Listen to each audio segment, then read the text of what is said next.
Check one, check two.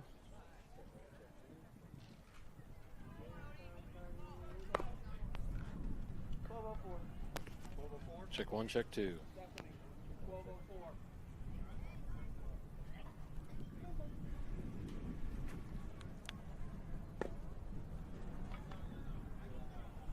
All right, folks, well, welcome back to the Fall Rings Championship presented by KC Sports. We're playing out of Liberty, Missouri today on a beautiful, beautiful sunny Sunday afternoon.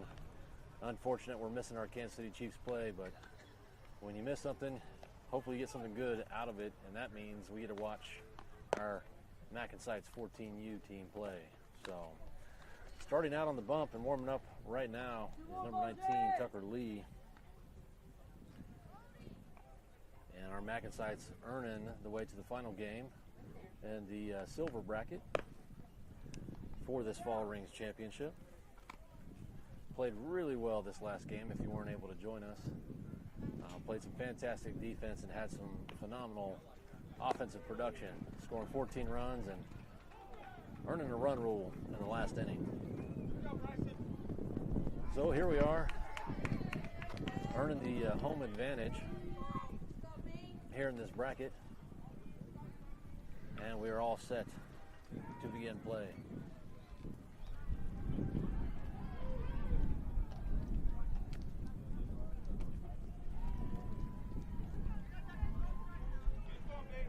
And folks, if you do me a favor, if you're watching at home or wherever you might be at and you are watching live, please subscribe and hit that notification bell.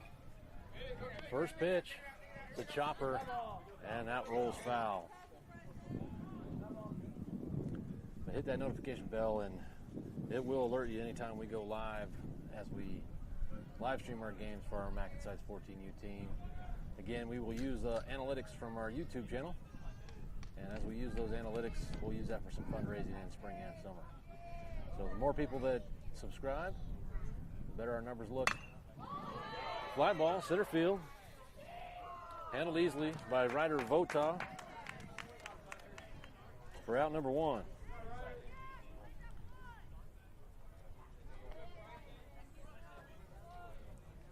So 3 pitches in and out. Not a bad start here. See if we can keep things going. Tucker Lee from the windup. And went with his off speed there for strike one.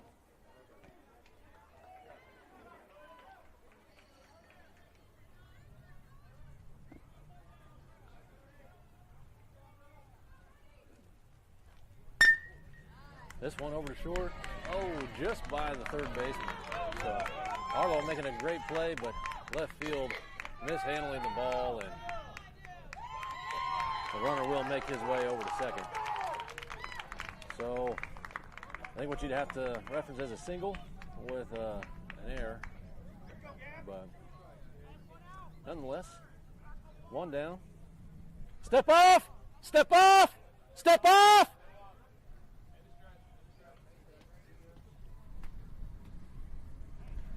Sorry if I was yelling in your ear there. Tucker Lee was all set to go from the windup and wanted to try to make sure he wasn't going to do that. Oh, this one scoots under the glove of Paul for ball number one. And the runner advances to third. So, a little nerves here to begin, but no damage done yet.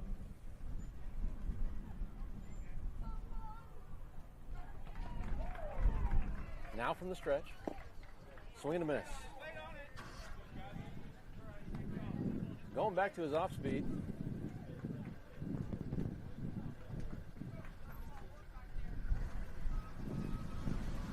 Now 1-1 count. Conservative lead over at third.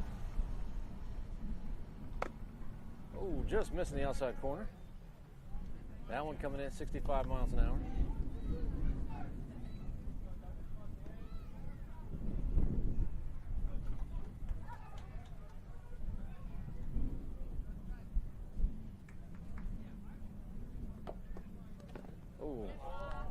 Little overthrow there. And that one down in the dirt So Tucker a little rough on the bump yesterday. Quite a few walks and a number of pitches. Ended up not doing any big damage, but not really shutting anybody down with too many walks. There we go. Battling back for strike 2 and a full count. Oh, did he switch bats? and the batter, I don't know if seeing the velocity or what, but decided to change bats, and here we are, full count, all set to go from the stretch. Batter calls time, and number 19 steps off the rubber. All right, everyone's reset and set to go here. Foul tip, and the batter stays alive for at least one more pitch.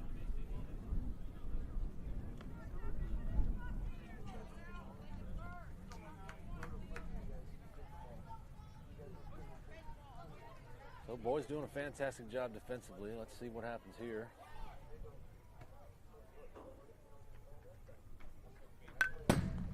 Another foul tip.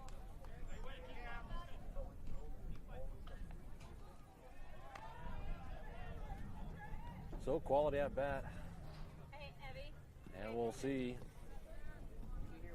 if Tucker's able to put him away.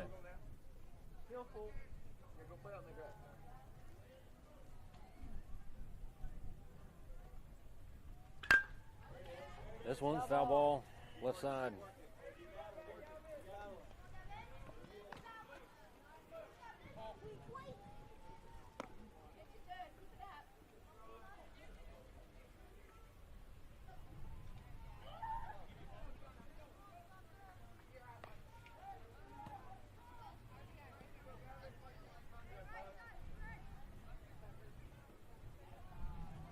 All right, big pitch right here. Deep breath, and he delivers. Oh, this one's down in the dirt. Ball number 4. That one coming in at 67 miles an hour. So back in, kind of in the wheelhouse of his velocity, not towards the top. So, but a great at bat, and hats off to him.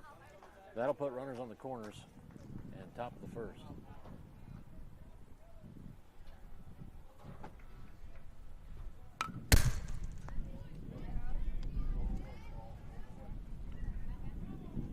Foul tip and 0-1 on a good-looking pitch. No real attempt over there at first.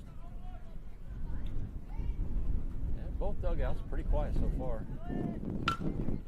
Hard hit, left side, high fly ball, a lot of wind.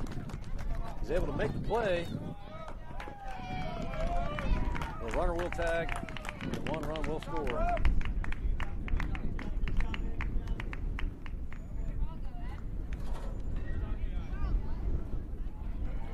So 2 down now, runner on first.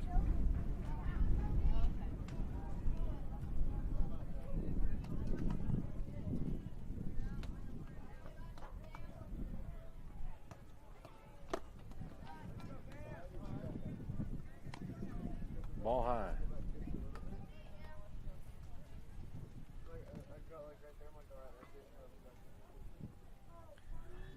Look at that lead over there.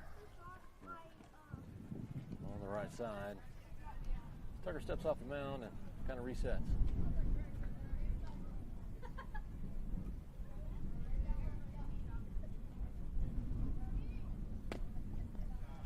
Ball gets by Paul, and the runner advances. That ball just beyond the reach of Paul and tapping off the end of his glove. And well outside. Here we go.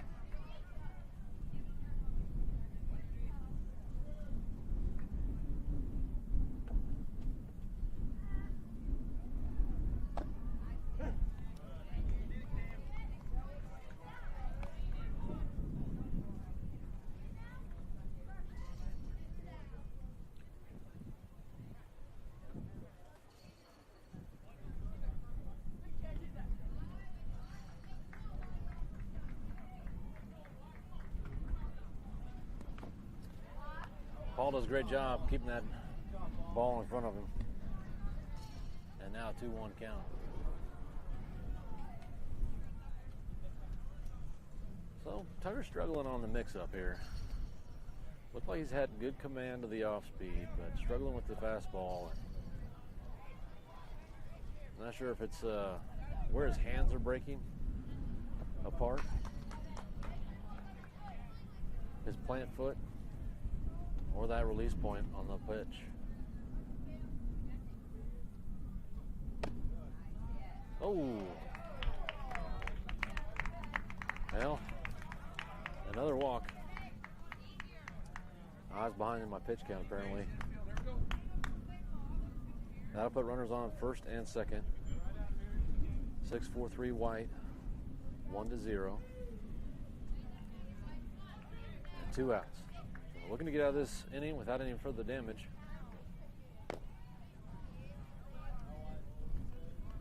And Tucker really changing his throwing motion, so not looking in his top form. And that remains to be seen here early in this fall season, as many of these athletes playing football as their primary focus in the fall.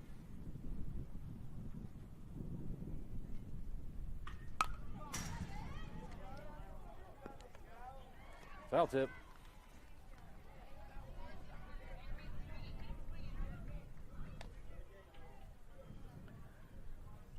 So can't say I've seen Tucker do this too often, but completely telegraphing those pitches, changing his arm motion and everything. So something that I'm sure the coaching staff will be working on with him on the winter program.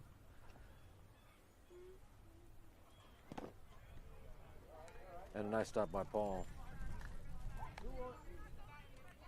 Now 1-1 count.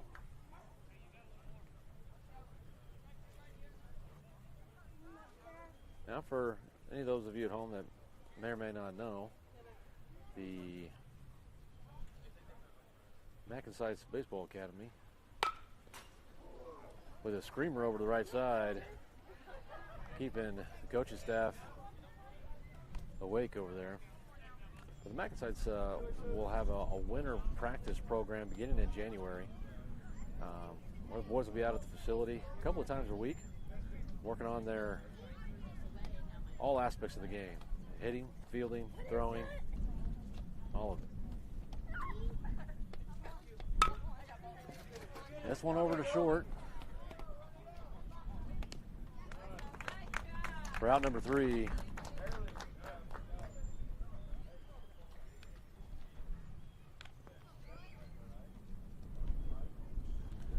And so we get out of that inning, only allowing 1 run.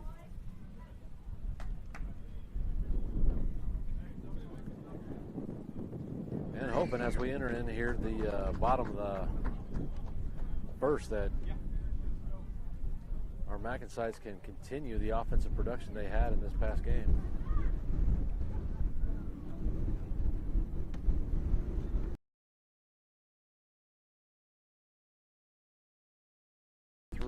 Baseball Academy out of Blue Springs, Independence area.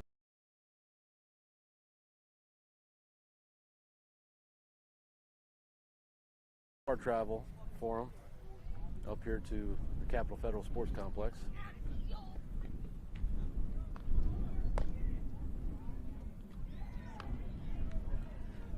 Wind picking up this afternoon from where it was this morning, but very manageable, and can't imagine it's going to affect gameplay too much.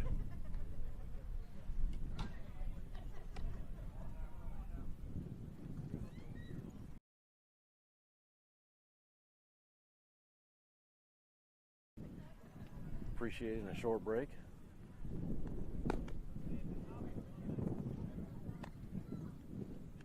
As they just have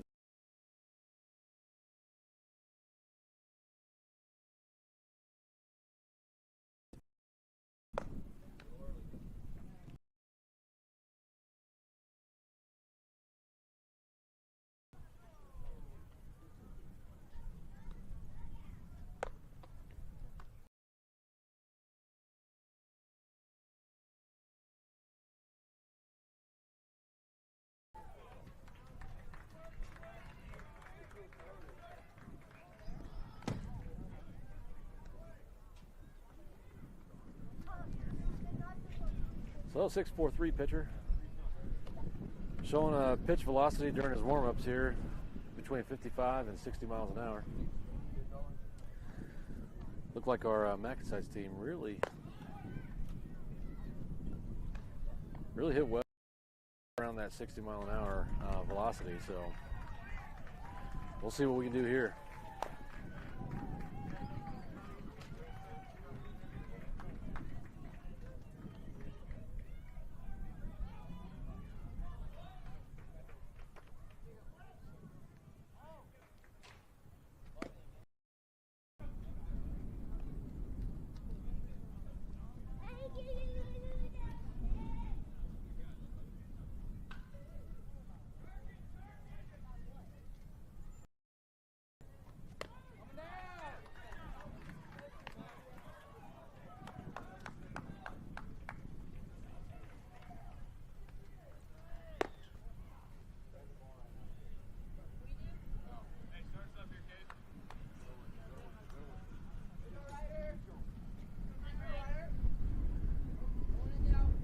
All right, Ryder Votan, number 3, leading off for our MacNSeitz team.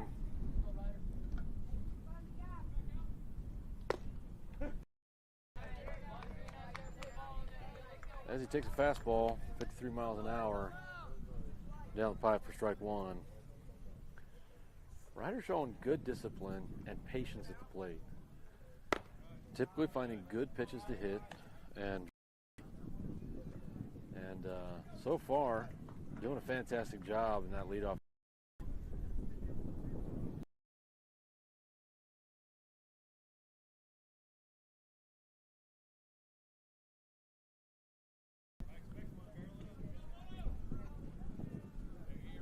Two and 1 count.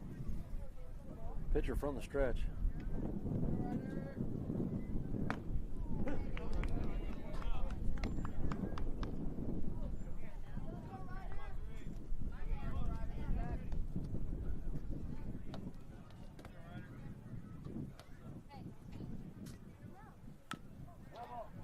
And Ryder doing a good job getting that bat to the ball, earning himself another swing.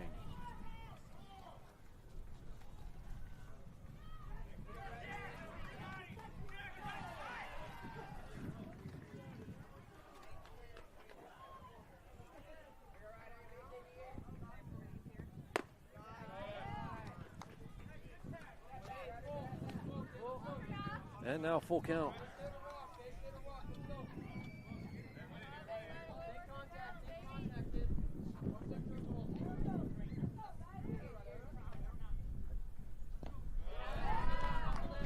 And it takes one down the dirt for ball number 4. And our leadoff batter makes his way over to first base. That'll bring up number 3-6, Austin Strength, to the plate.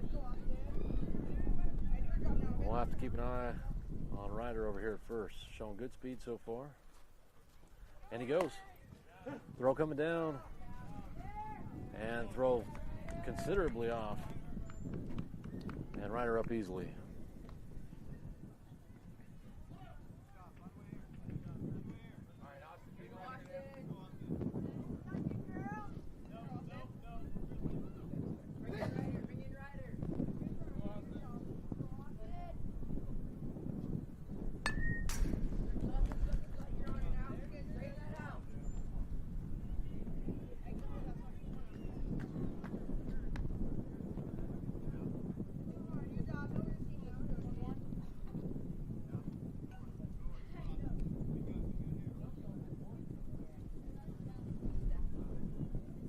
So Austin takes a sign from coach, steps into the box. And another ball. Now 2-1 count.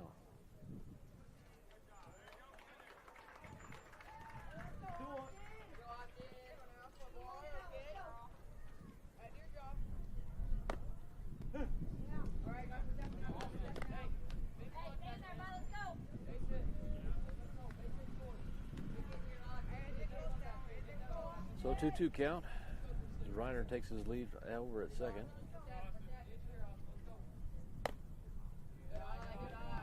Catcher tries to frame that one up, but to no avail. And now 3-2 count.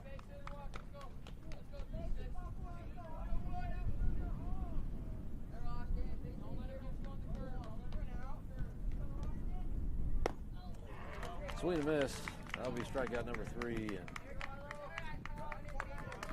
that'll bring up Arlo Mai, number 9.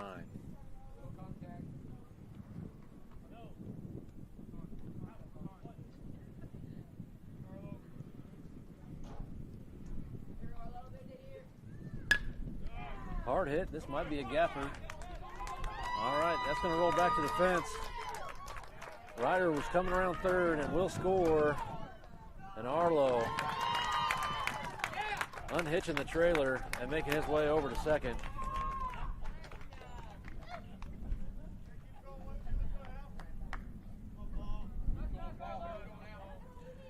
And that ties up the game. So big hit there, right in the gap between center and right field.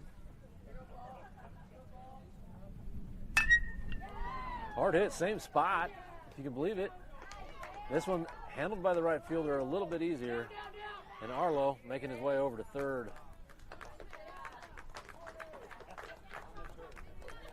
So two really nice hits back to back.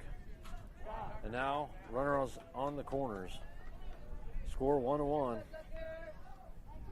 with Tucker Lee at the plate.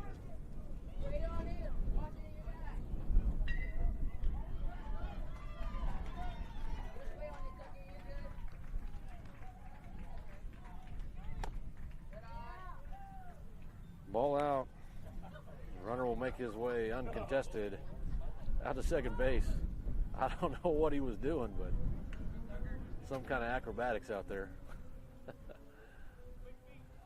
Let's see what Tucker can do with this pitch. Takes that one for a strike on a 1-1 count.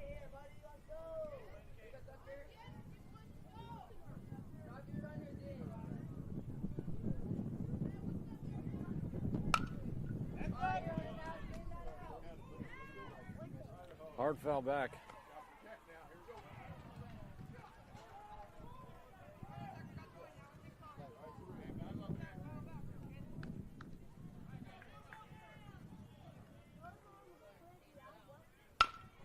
Hard hit. This one over to second base. He will handle it.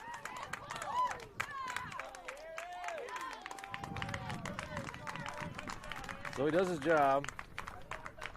Doesn't get the base hit, but he does get the RBI. And that'll put MacNSeitz up 2-1. So a great two-strike approach. Changing up his stance, widening out those feet, and choking up on the bat. Let's see what number 33, Jacob Larson, can do here.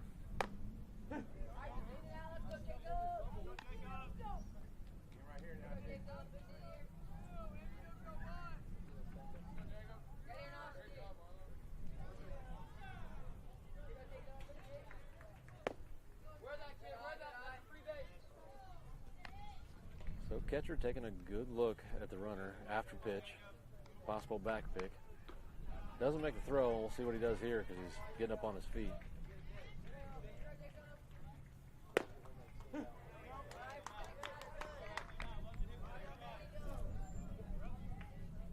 So 1-2 count.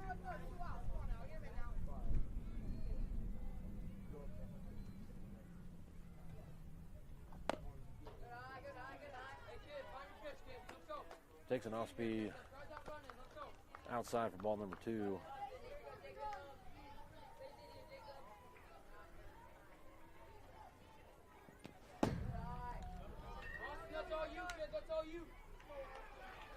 Wild pitch, but our runner stays at third.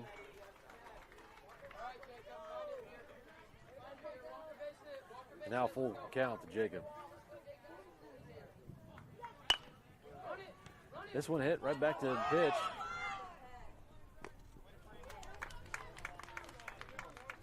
And that'll be out number 3. But not before MacNSeitz is able to put 2 on the board and take the lead, 2-1.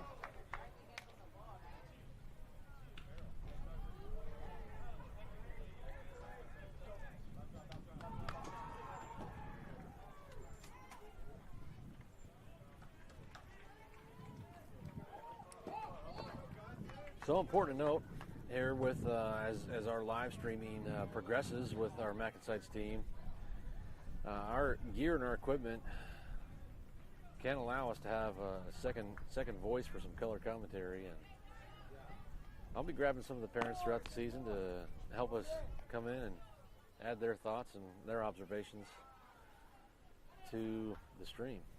So that's usually a lot of fun, and most of the time takes a lot of pressure, because when it's brought up, everybody shies away, not wanting to share their thoughts on the broadcast. But it is a lot of fun getting different observations and different viewpoints on what they're seeing, and maybe some insights into things that they've had seen in their son, performance-wise, training-wise, and all that.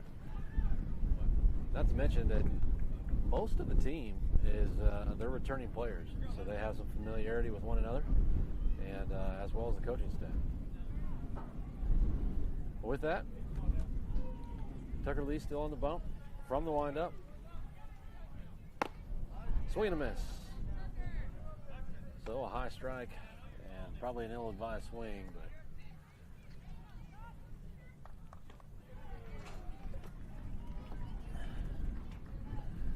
batter big enough to have driven here. Good hit. This one to the gap. Harrison Perkins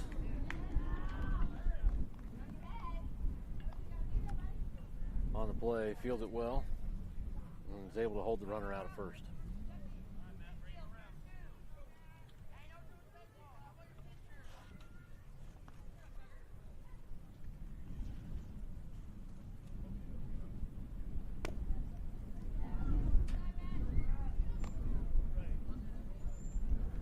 So with the slide step, fastball outside.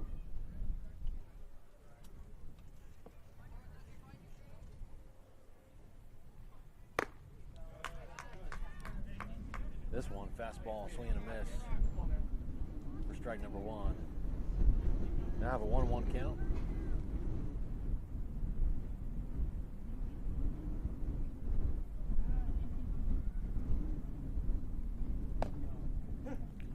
Strike two. This one somehow caroms off the glove of the catcher, and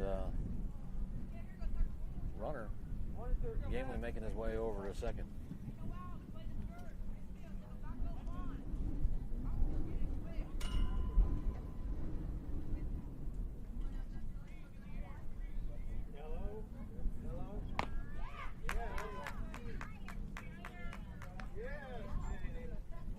Strikeout number one for Tucker Lee. That'll make it one down here in top of the second. It's not easy to find. He's at field 8. Yeah, 8 and A little off speed and a swing and a miss for strike number one.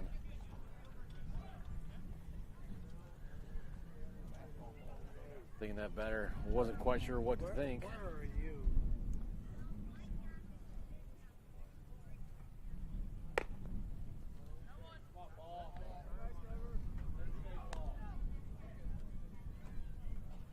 Ball out. So you got to figure the batter chased the first one. Possible for him to change that second one.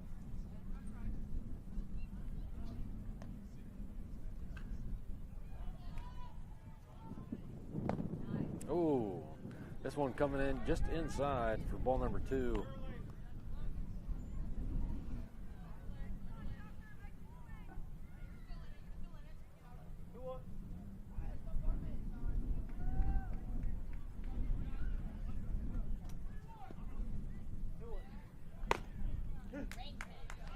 Strike two. It's a fastball coming in, 66 miles an hour.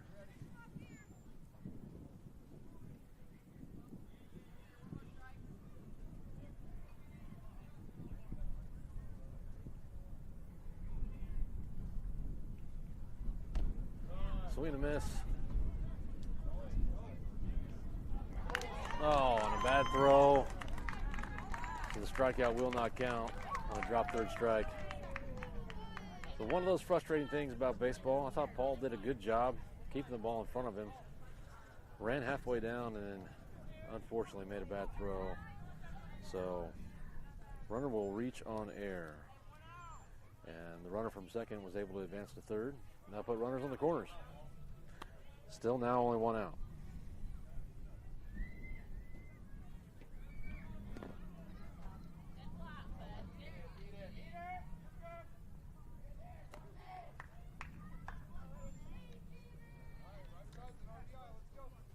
You know, so many parts of this game are mental. And whether you're at the plate or whether you're out in the field, and certainly for a pitcher, you know, it's got to be one of those things that are just completely frustrating. As this ball makes its way in, second baseman making a fantastic play. Spinning throw over to first for out number 2.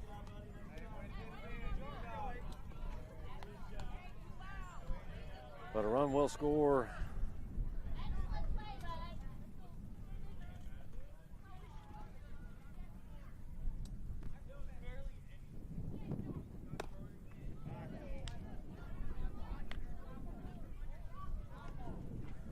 Ball 1.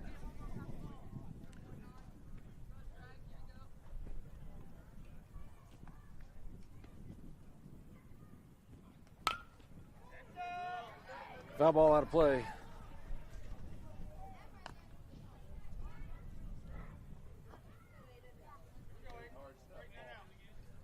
And a close one here, top of the second.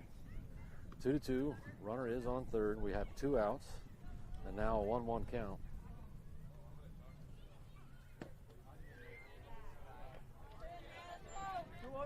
Ball 2.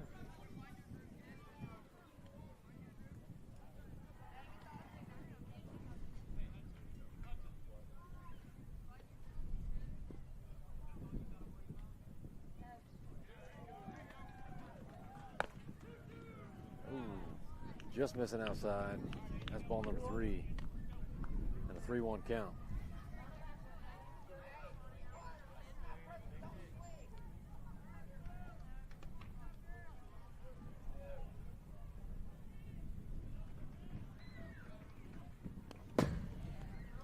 This is a pass ball, and that'll be ball 4. Putting runners back on the corners once again.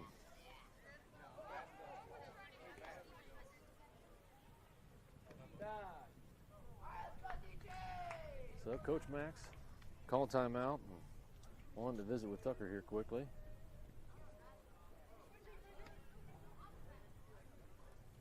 Oh, looks like we are going to make a change.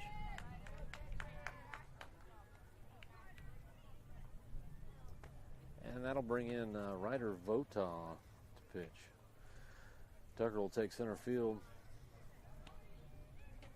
indicating his arm not feeling tops. So, not 2 innings out of Tucker, but we do have a tie ball game. Let's see if Ryder can come in and close out the side.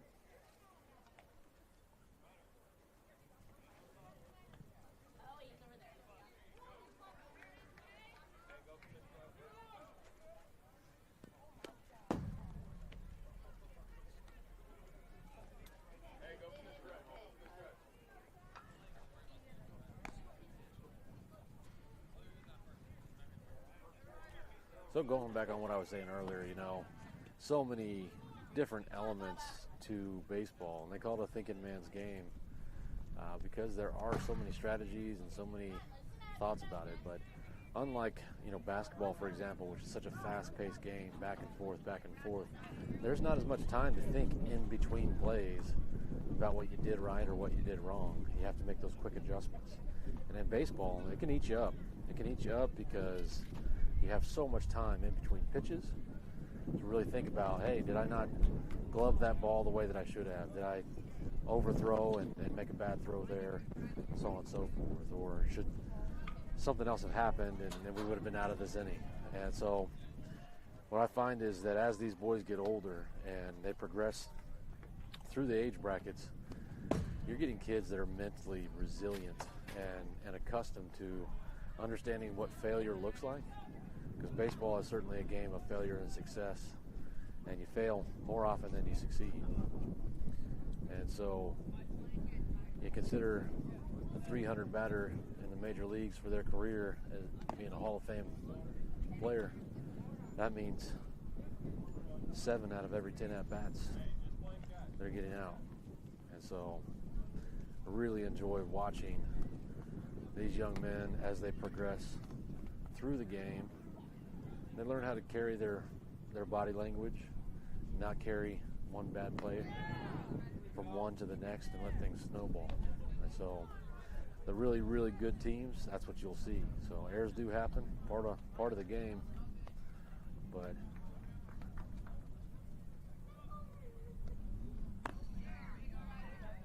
as Ryder looks like he's starting to dial it in here on his warm-ups. Looking a little rough on those first 2 throws, but this will be the first time we've seen Ryder throw this weekend. Should be fun.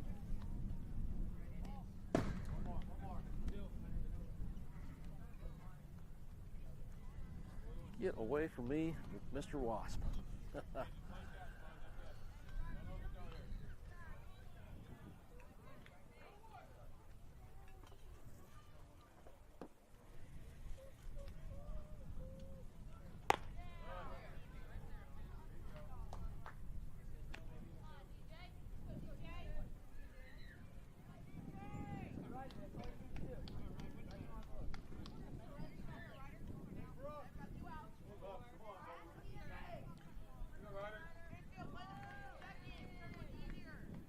So, sleeping on the job here. Let me update my player card. And first pitch, ball 1. Runner will make his way uncontested over to second.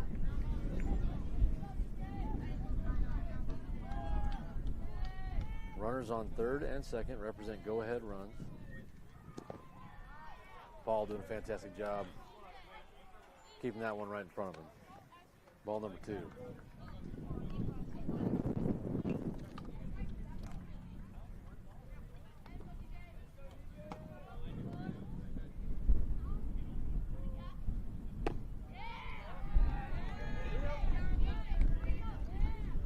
Ball 3.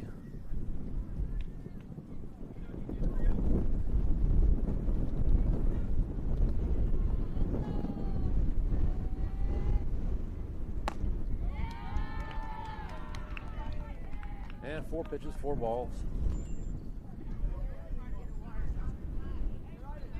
That'll load the bases, and from a strategic standpoint, that's not always a bad thing. We've got 2 outs. That'll create a force at any base.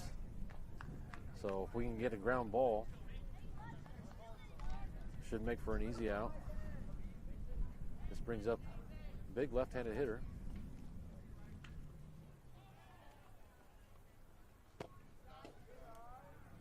Ball 1.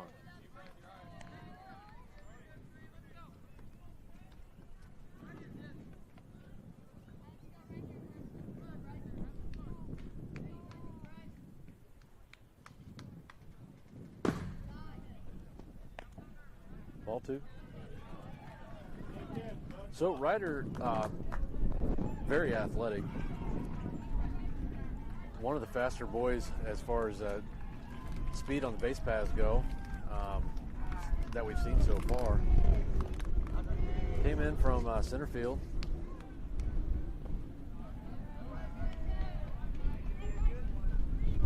And not a pitcher per se, but this MacNSeitz team, lots of football and basketball conflicts in fall. Spring, summer becomes that primary sport, but when you're playing here in fall, you got to ask a lot of kids to do things that they don't typically do. That's what we've asked Ryder to step in here and give it his all. That's what he's doing right now. As the wind starts to gust and pick up a little bit, they pause plays momentarily for the umpire to collect his hat.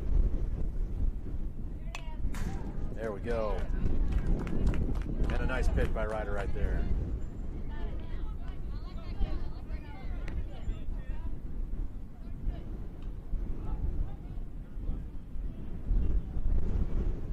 I think for a lot lot of folks that don't play baseball, they really don't understand the difference between throwing from flat ground and then throwing off of an elevated pitching mound. That'll be ball number 4, and that'll bring the go-ahead run home.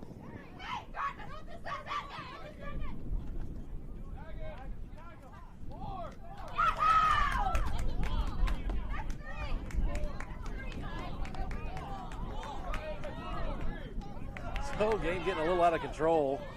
People not really understanding that the bases were loaded in a walk.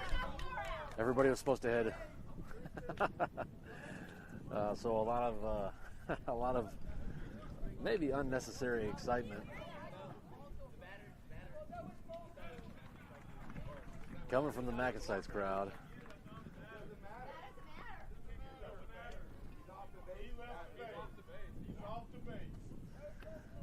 All right, so some initial excitement here, and I'll tell you what created it. So it's a ball 4 with the bases loaded. Should have equated to everybody taking one base. Well, the young man that was at third didn't realize that. So he stayed out at third. The other runner that was on second base went ahead and began to advance over to third. As he began to advance over to third, but then the young man that was on third didn't advance, he started to go back to second because he didn't understand what was going on. At that point, MacNSeitz throws over to second as the crowd begins to yell and scream, "Hey, you got to throw, you got to throw." And so now there's going to be some discussion about once that base is awarded and everybody walks around, it's your responsibility to be on your base. But I believe that the play never concluded. And so with the play never concluding with the walk,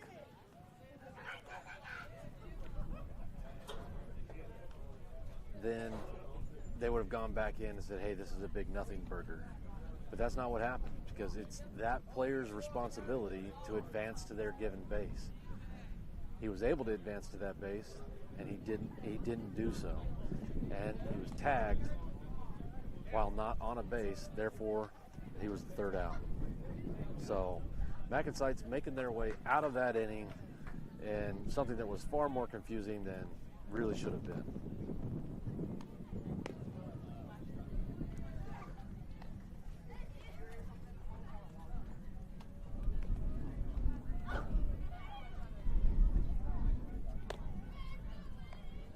So imagine frustrating for the 643 crew, but again, it was a situation where the young man who was on third didn't advance after the walk.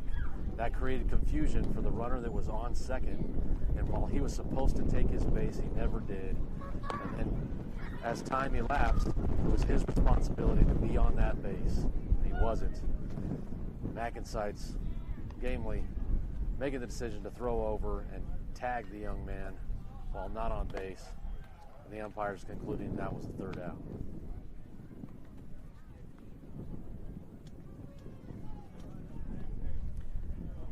I still, if I am part of that 643 coaching staff, I'd be pretty frustrated in how the walking situation was really not communicated to the young men that were on the base paths. That's typically something that you're going to see indicated by the base umpire, letting everybody know to take their base. Now, if you're playing and you're watching the game, as you should be, everybody should have known that's what they were supposed to do. But a little bit of confusion created a lot of chaos.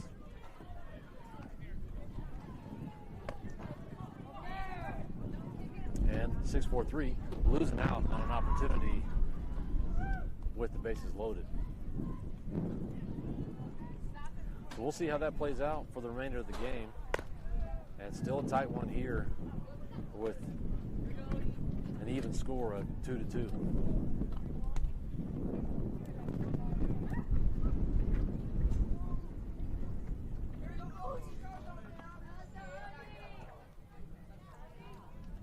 And I'm being told that we do have some 643 fans joining us online, watching the game from home.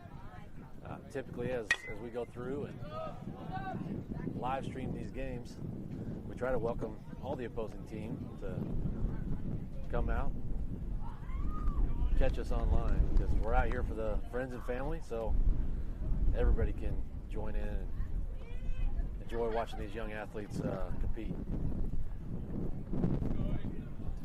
So that's number 5'8", Odie Saxon at the plate. Foul tip on that first pitch and a called strike on pitch number 2. Getting down in the count early.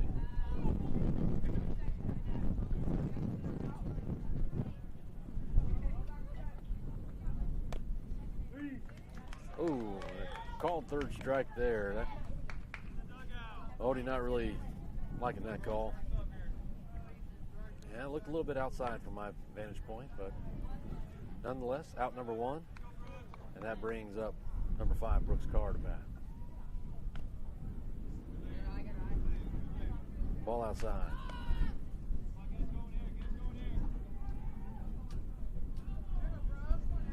So I do apologize to those of you viewing from home. I continue to get some slow Wi-Fi signal detections, and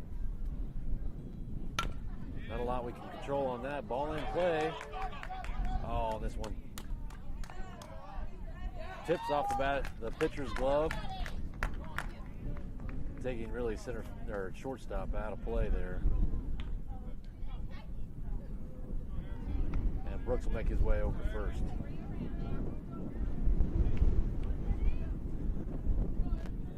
That brings up Harrison Perkins at the plate.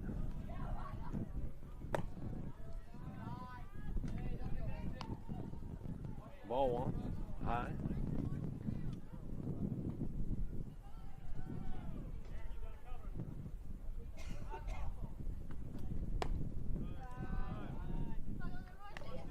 Pitch number 2.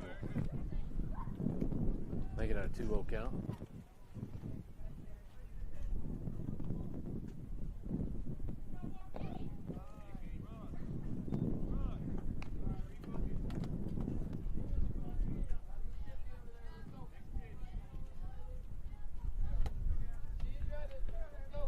So a conservative lead by Brooks Carr over there on first. Foul ball on pitch number 4.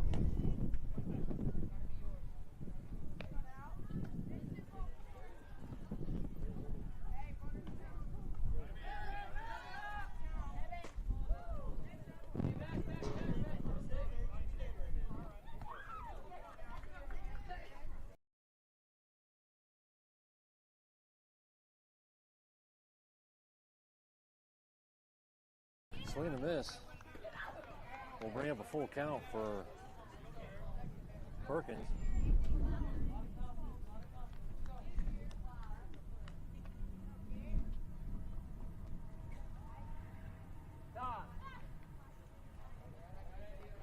And Perkins calls timeout, feeling that the pitcher taking a little too long.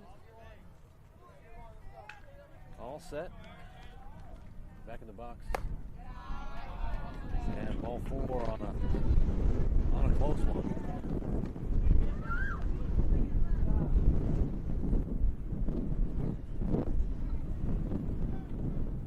So 6-4-3 coach calling timeout for a quick mound visit to Zen Field.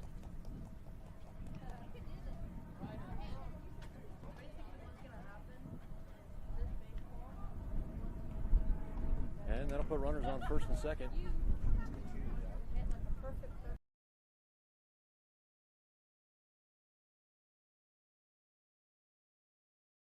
Talking score. No.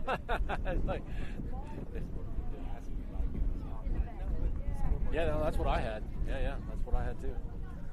So official scorekeeper coming over and asking what we have, and you'll see that from time to time. But that brings up Ryder Vota.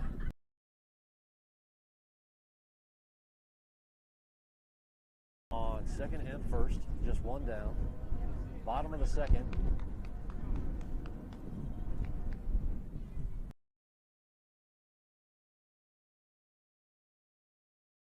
Second base represents that go-ahead run. I apologize. Let me Readjust my view here.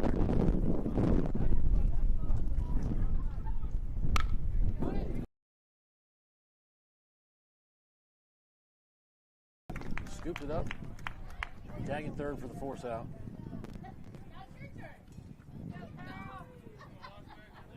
And Ryder making his way on base via fielder's.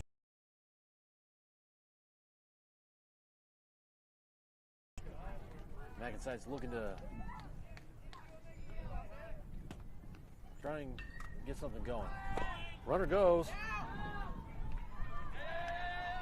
Runner safe. Ball caroms off the third baseman. And Harrison Perkins will come.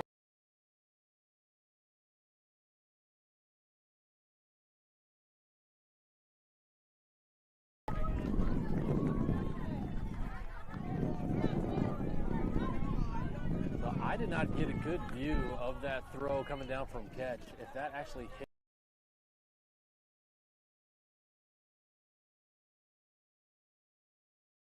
Needless to say, it caromed off and went towards the fence, and Perkins gamely jumps up and heads towards home. So,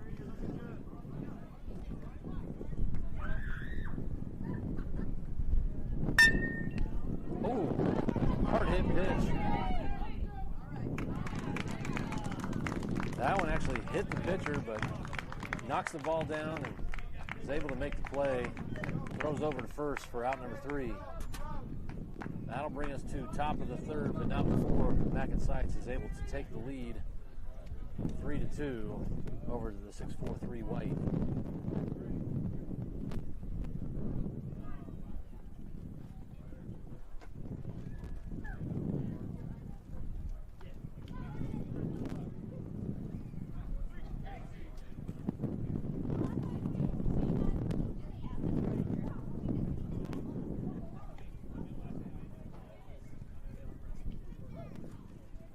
So a pretty even matchup, and it looks like MacNSeitz is actually making a pitching change right now.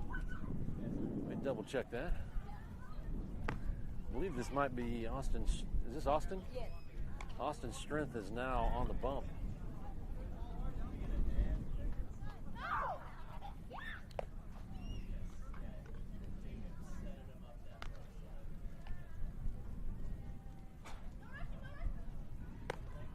And so Ryder doing a good job and coming in, helping us out in a pinch and getting us through an inning. And you'll see that in a lot of these tournaments where you're having to have multiple kids pitch because you got a lot of games that you're playing over a weekend.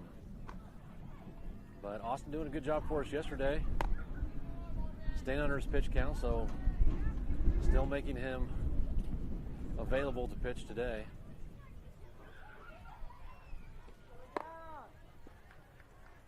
And we'll see if he's going to be able to hold 6-4-3 White here in the third inning.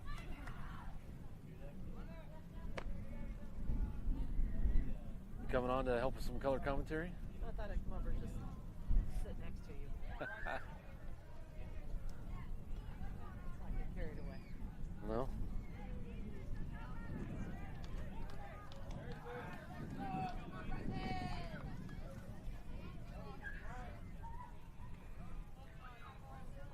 So, Strength from the windup. Strike number 1.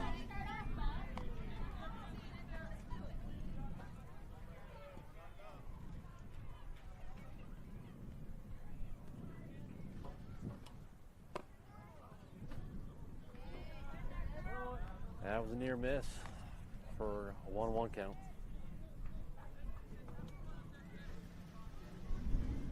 Batter doing a good job, turning his shoulder in, maintaining his position in the box. Swing and miss there.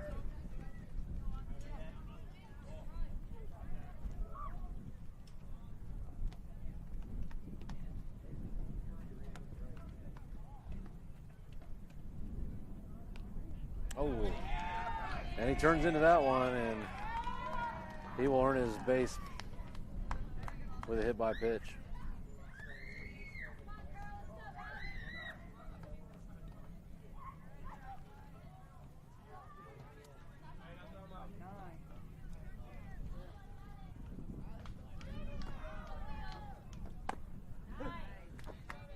Strike one. Two batters, two first pitch strike, each one.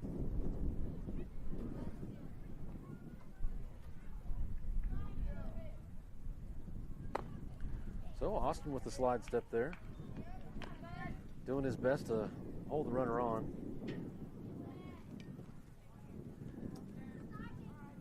Not sure if that runner is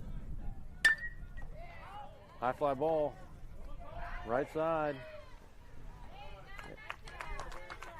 Two players there, and Harrison Perkins is able to reel it in.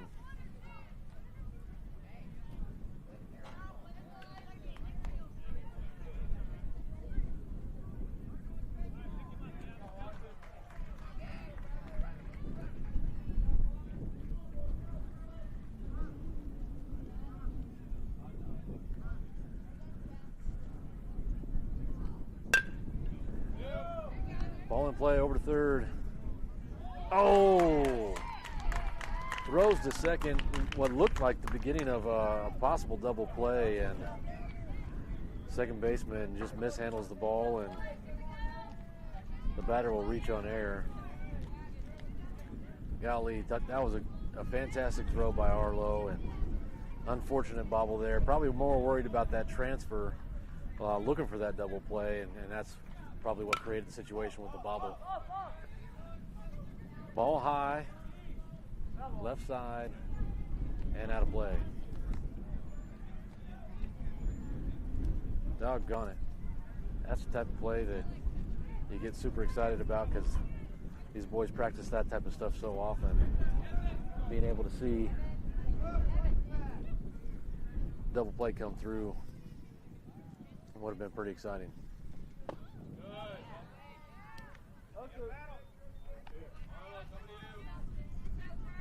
So, an 0-2 count to the batter. Runners on first and second. Just one down. And a foul tip.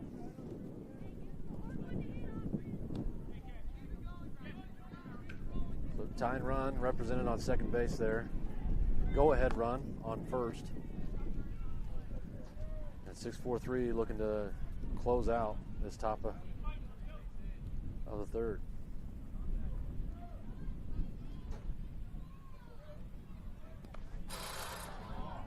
Paul doing a fantastic job with a nice block.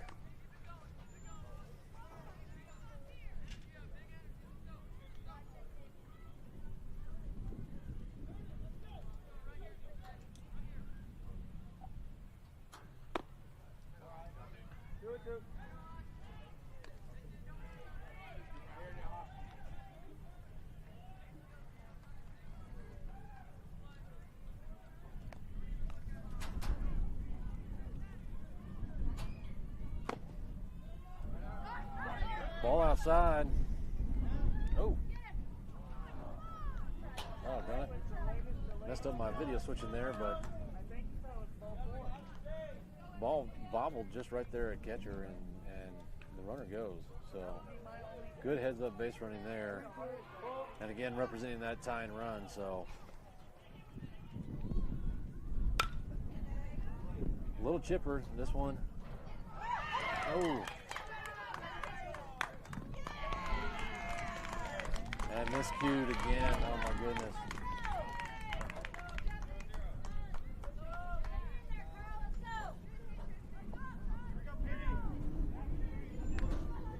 So frustrating one. That'll tie the game up. Just over second base, and shortstop doing a good job trying to get back to the ball. Center fielder too deep to get into the ball. And shortstop actually dove trying to make that play, but was unable to make it. And then center fielder could have easily thrown to second for a force out.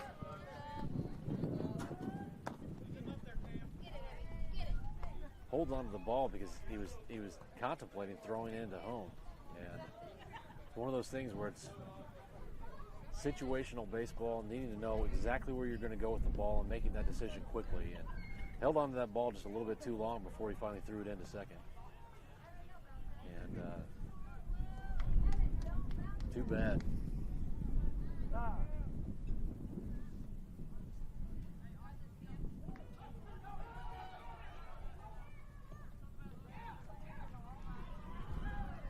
So it continues to be a close one here.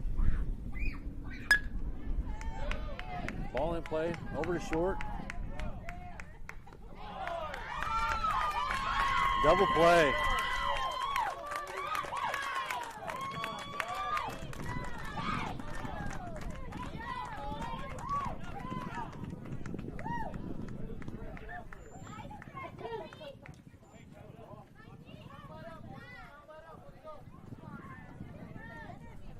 Who's playing first? Was it Odie? Just trying to tag these guys on that because that was.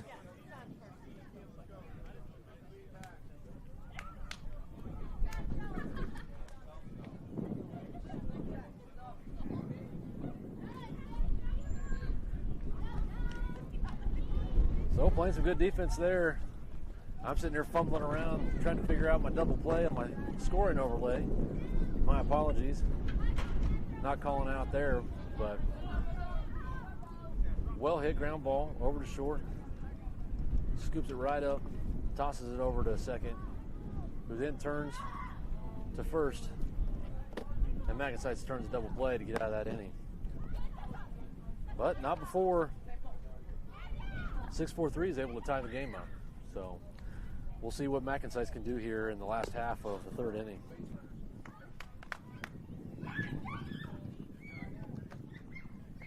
What's the Chiefs score? 6.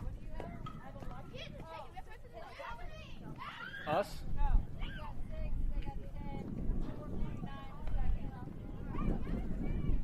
So 10-6 for the Kansas City Chiefs game. Looks like we've only kicked a couple field goals, huh? So offense must not be firing away, but it could be, yeah. Touchdown with a missed extra point.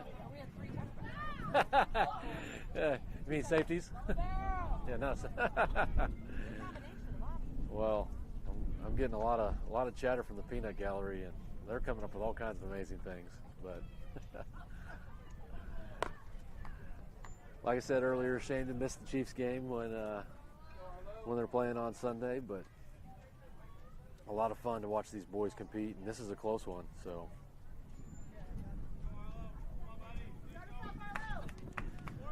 Arlo having a good game so far, making some nice plays out there at third and doing well with the bat. Takes that first pitch for strike one.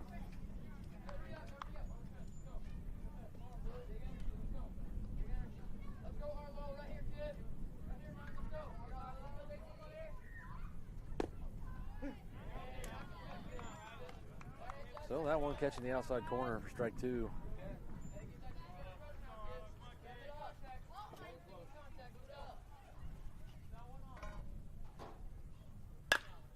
Hard hit, this one. Foul ball. This one went down the right side.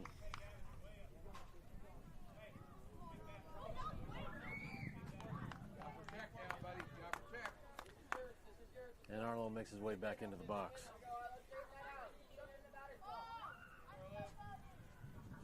So he hit that double earlier, and it was an opposite field in the gap. This one going opposite on the right side again.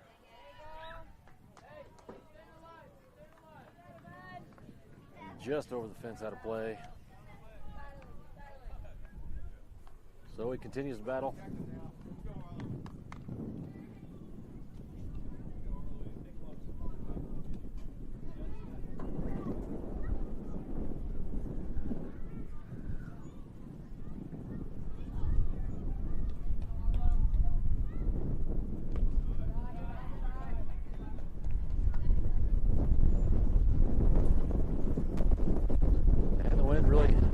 Gust.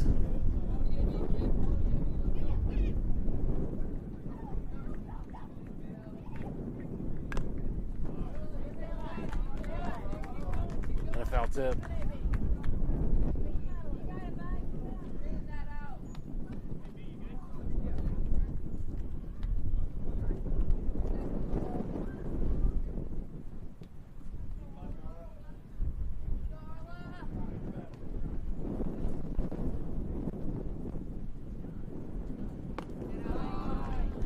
ball high. And that wind now gusting strong enough to affect gameplay. So we'll see if anything gets in the air. Carries the wind. Blowing directly in from center field.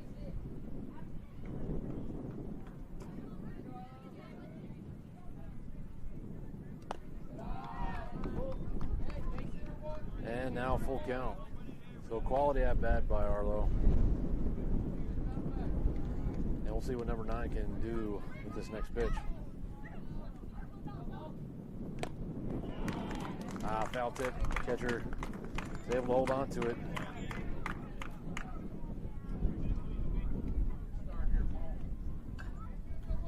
And that'll be out number 1.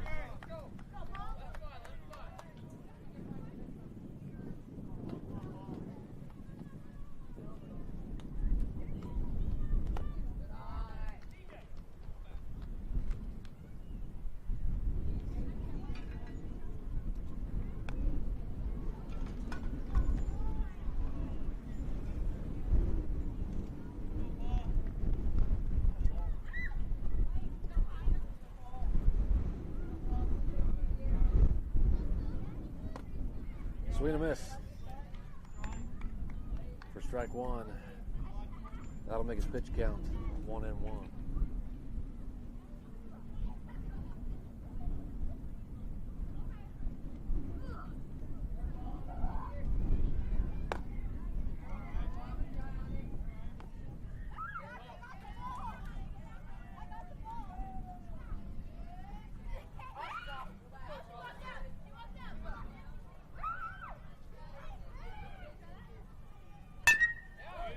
Hard hit.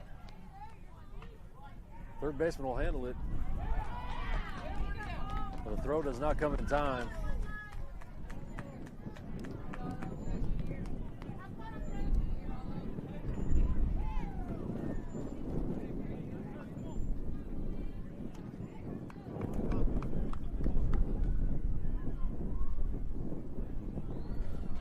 So just one down. Runner now on first. That brings number 19, Tucker Lee, up to the plate.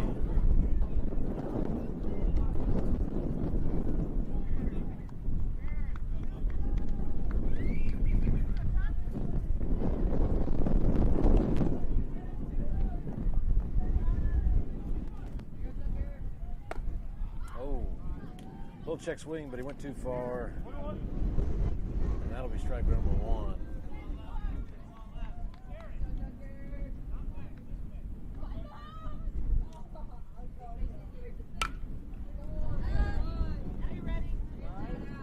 Hard foul ball out of play.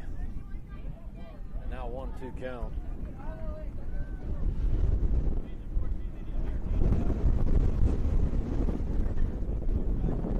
We're talking about different styles of hitters, and we saw a young man in the last game was clearly a very, very pull hitter. Tucker Lee oftentimes will go opposite field. Swing and a miss. This one down in the dirt.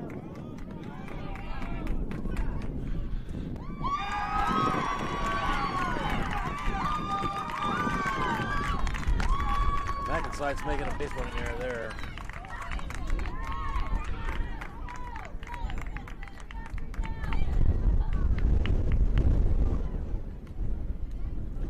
That'll end the half inning.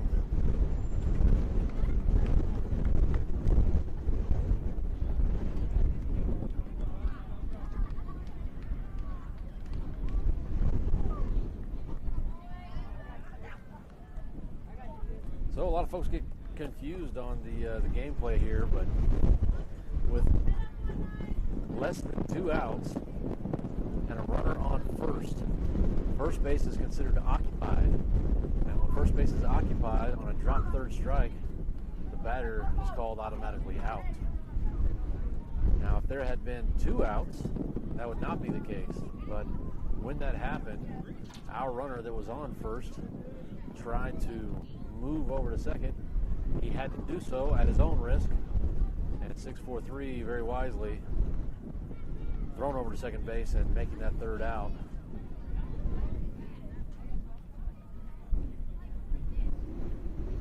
should have happened, you know, and this is again where the boys can learn from the strategy of the game and just their general baseball IQ. The runner on first should have stayed on first because the batter was considered automatically out.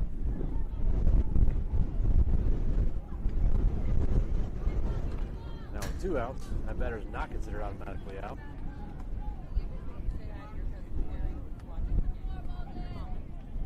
Is that right? So we've got a couple more that have joined us in lieu of the Kansas City Chiefs game.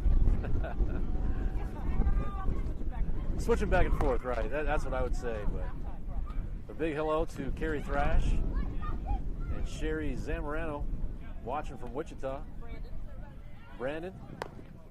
Where are the girls at? I don't know. They're probably skipping.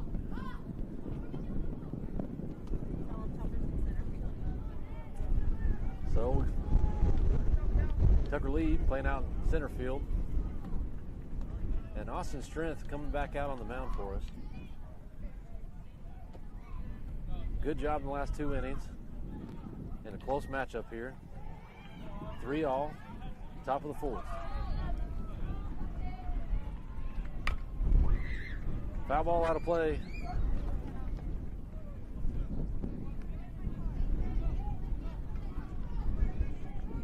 And Austin thus far, fantastic job getting up early on these batters. Albeit foul balls or called strikes, but doing a good job getting up early. Ball in play over third. And Arlo making it look routine for out number 1. Just about as textbook as you can get.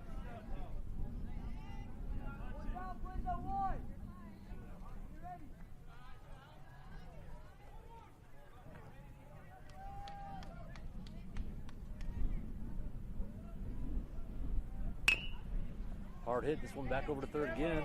Arlo on the play as well. Oh, what a fantastic play.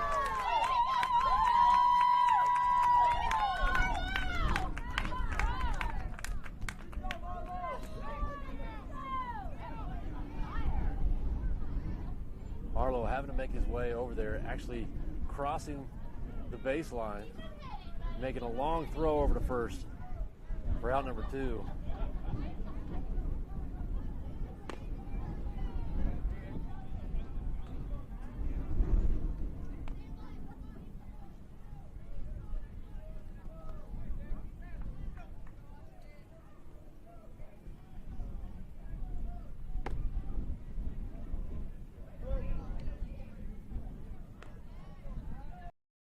Down.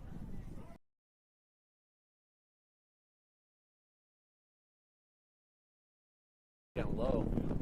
This is a fly ball. Left field. Left fielder's not going to be able to make that play. Batter rounds first and heads towards second. And he's in for a stand-up double.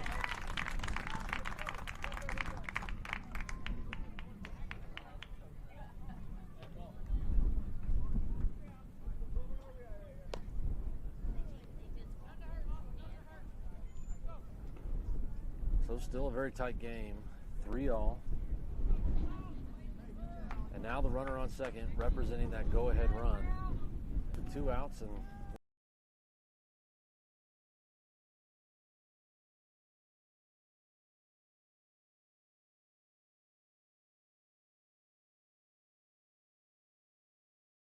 on the rubber for pitching from the windup. And fortunately, MacNSeitz fan calling out to him, telling him, hey, got to pitch from the stretch.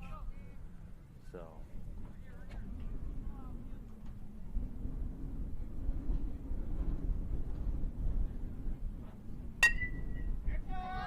foul right side, out of play.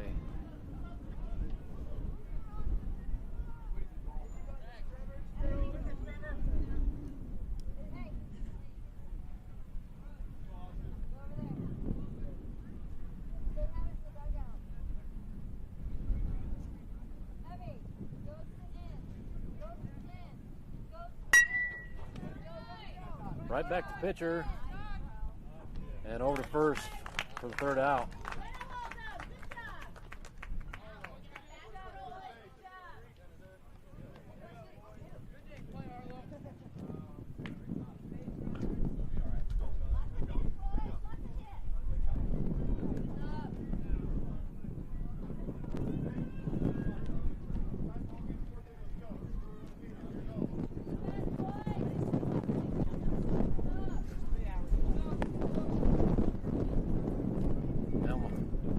Wi-Fi's starting to have some trouble. I don't know.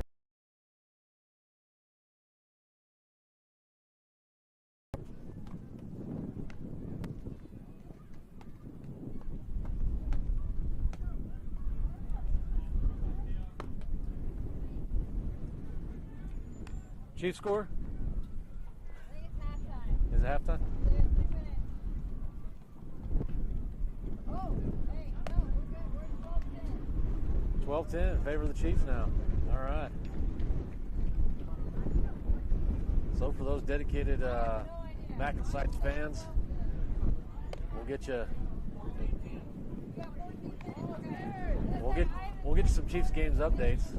14-10 in favor of your Kansas City Chiefs. I believe you. I don't doubt you for a second. Okay. I still have an update. Title Plan 46 and 12. Well, we know who not to get updates from now. And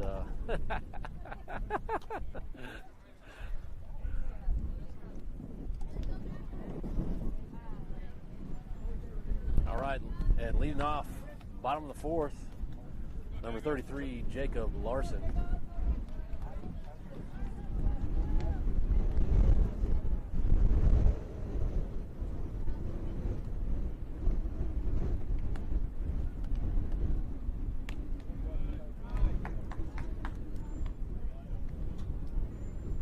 So in just our fourth game here of the fall season, game number 2 on day number 2, playing in the Fall Rings Championship at Liberty, Missouri at the Capital Federal Sports Complex. You'll see our scoring overlay. We haven't had all our parents register their players yet, but after this weekend, I think we're going to get everybody registered, and all our players will have their own player cards with their pictures in that lower left-hand corner. Always fun to see who's pitching, who's hitting, and going from there. As Jacob takes one for a strike, now 2-1 count.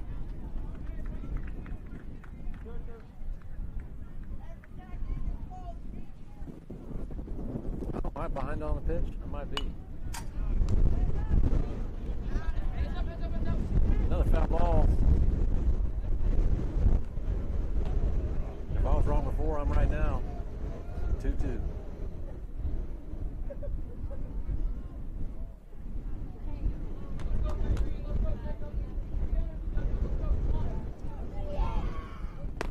Swing and a miss. That'll be strike 3 for Jacob.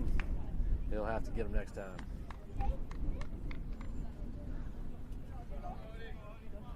That'll bring up Odie Saxon with Brooks Carr on deck.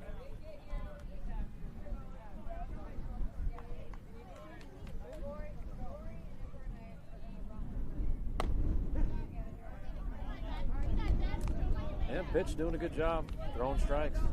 Starts off 1-1 there.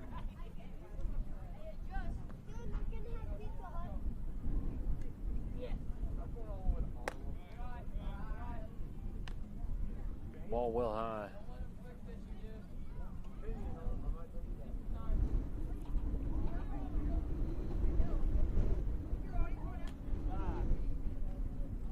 Zodi calls time and steps out of the box.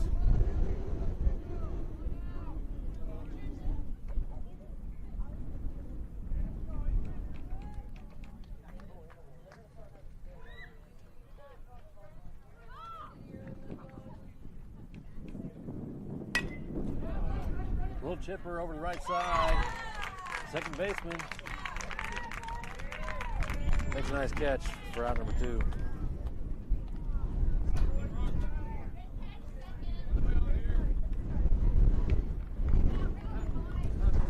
apologies there. Didn't get the video switched.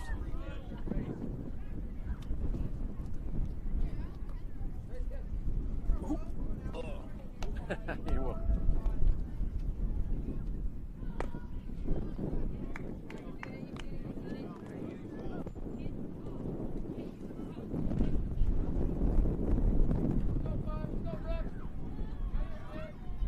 So number 5, Brooks Carr, up the plate. One of 2 left-handed bats in the lineup today. Tried to call for a timeout, but didn't get it. And ended up with kind of a half swing, a little frustrated, but.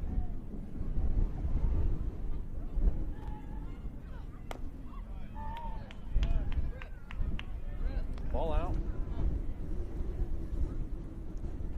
And MacNSeitz looking to get something going with 2 outs here.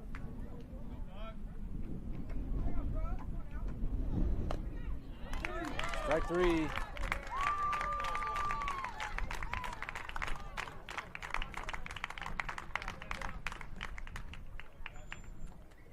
And that'll end our 4th inning.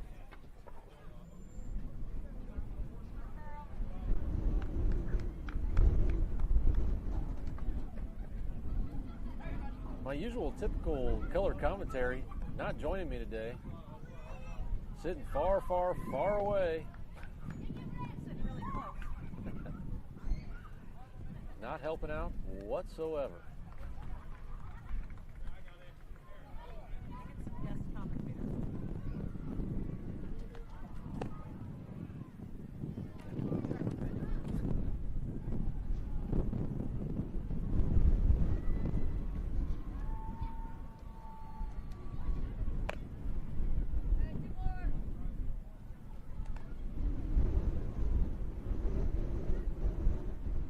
So it looks as if MacNSeitz will stick with Austin Strength out on the mound.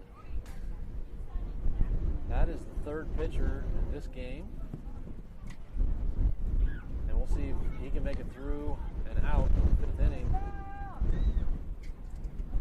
Unfazed.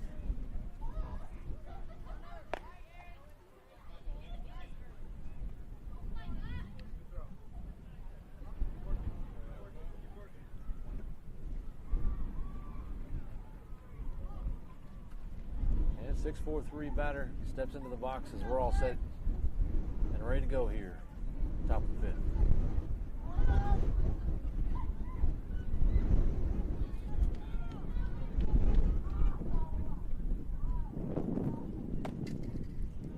Ball high.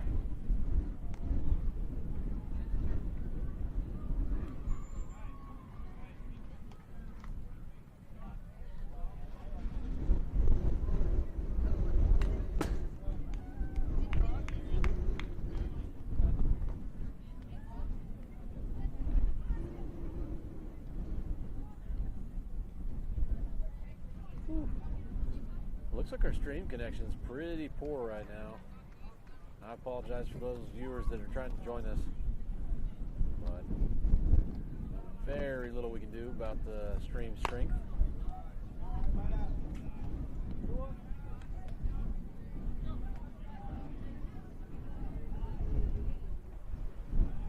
Unfortunately, Capitol Federal Sports Complex down here kind of in a little valley. Signal strength kind of comes and goes. Hard hit. This one to the right side, and Harrison Perkins handles it with no problem.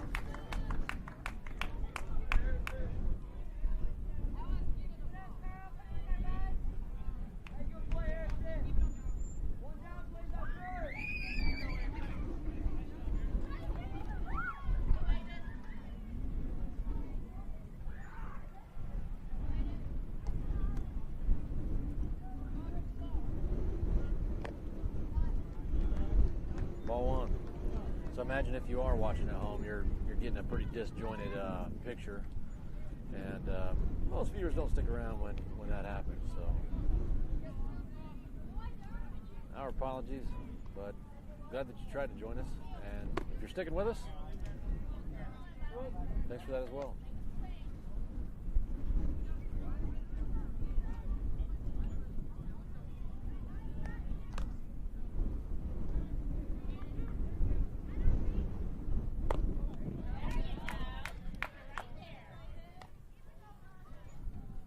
Swing and a miss, making his pitch count now 2-1. And Austin continuing to find outs when he needs them.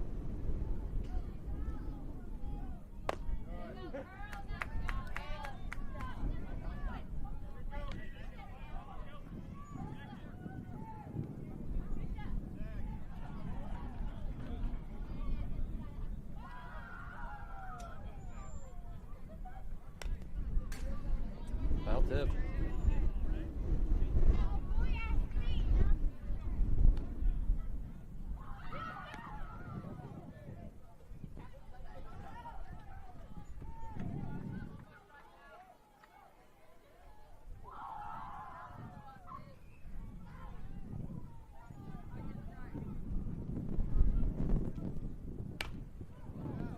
Little chipper over the right side. Ends up rolling foul. And the batter will earn another opportunity at the plate.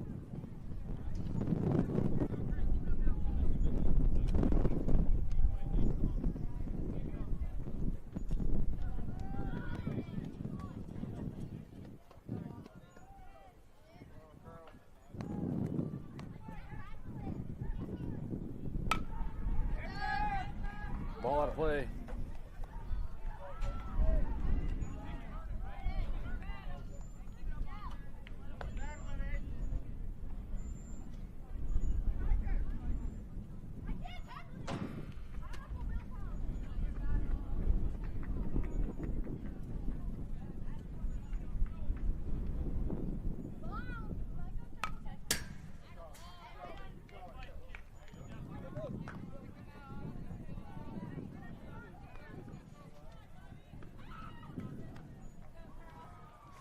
They had a good battle right now between the 6'4" batter and Austin Strength. Still a 2-2 count. Quite a few foul balls. And now we're full.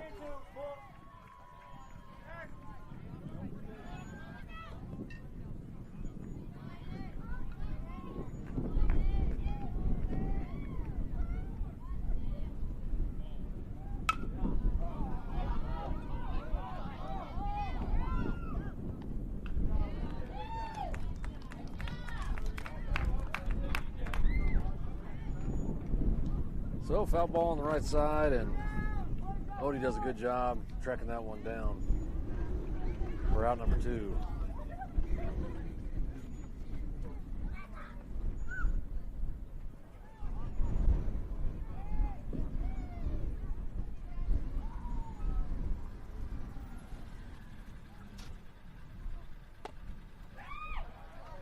Ball 1.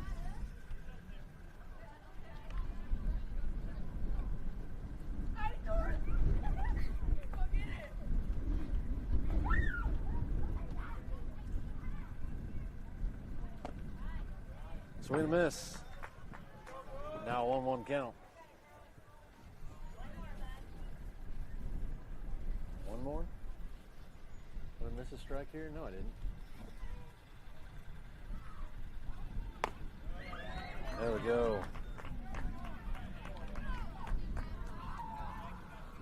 So 2 down, top of the 5th. Nobody on.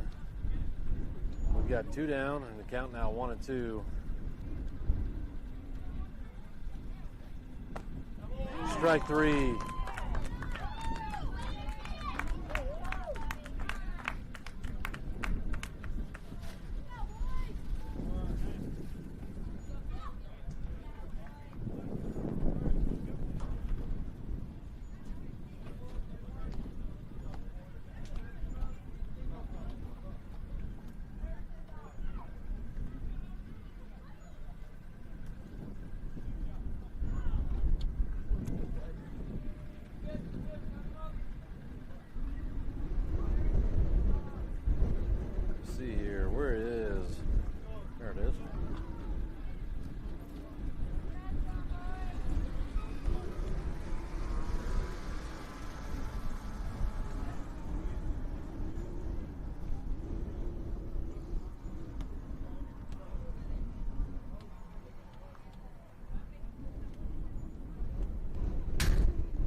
So still at halftime for the Chiefs game.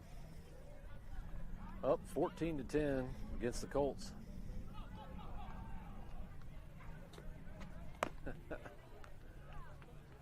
As we continue play here on Sunday afternoon.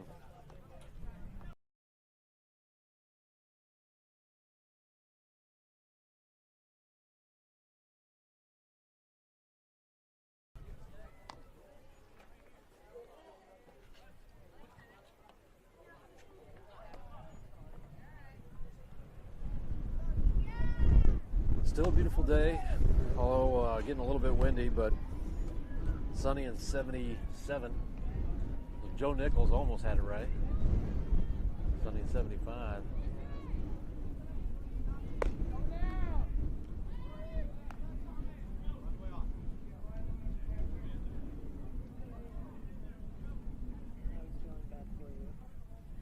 I was feeling bad for you over here because you're talking about Joe Nichols. That means you might be running out of stuff to talk about. I've done a lot of heavy lifting in the last couple days. It's good for you. It's good for you. So joining us in the broadcast booth. In the broadcast booth next to a trash can at a ball field. We've got Harrison up to bat. Hey, you start talking about trash cans, people are going to start thinking we're the Houston Astros. Ooh, good point. Ball high. So number 28, Harrison Perkins at the plate.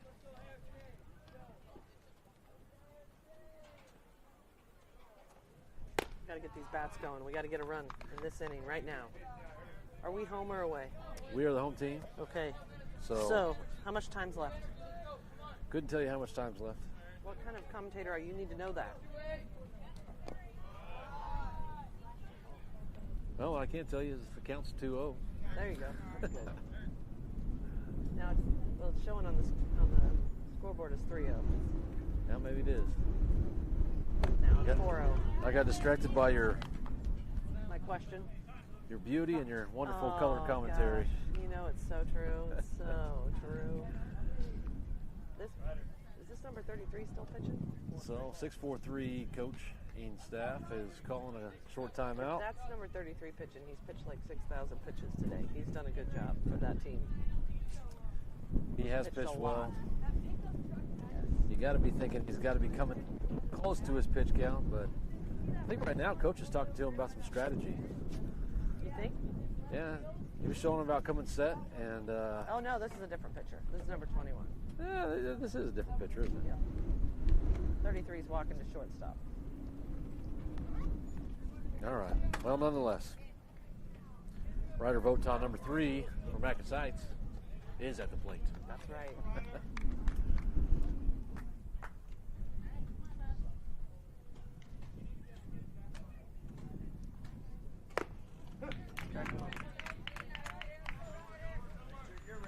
So Harrison typically showing real good speed out on the base paths, and be interested to see what kind of lead he's getting here. He goes. Throw comes down. No problem. Safe and standing up. He's like up, a boss. He's Like up, a boss. up easily. Take it. Now that runner on second base does represent the go-ahead run. We got No outs. No outs.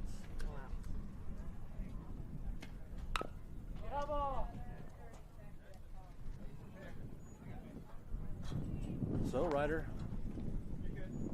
so far this weekend, kind of uncharacteristically, last 2 at-bats getting down early, 0-2. But it only takes one.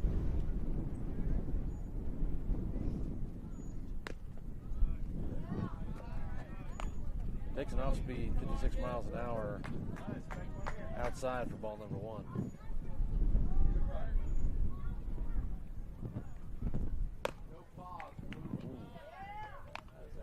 Close miss.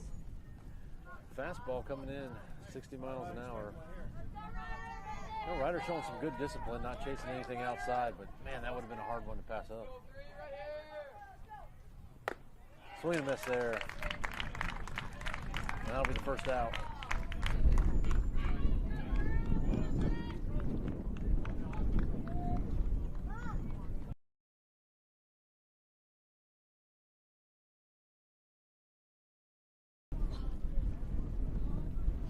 earn that win. So his nickname is Curl? I think it's Curl. Is it right? Yeah, they keep saying, let's go, Curl, and I'm confused because we're new, and I'm like, who's Curl? And then they say Austin. I'm like, oh, all right, Austin and Curl are one and the same. Pass ball. Easy to third, no problem. And some heads-up base running by Harrison. Makes his way over third.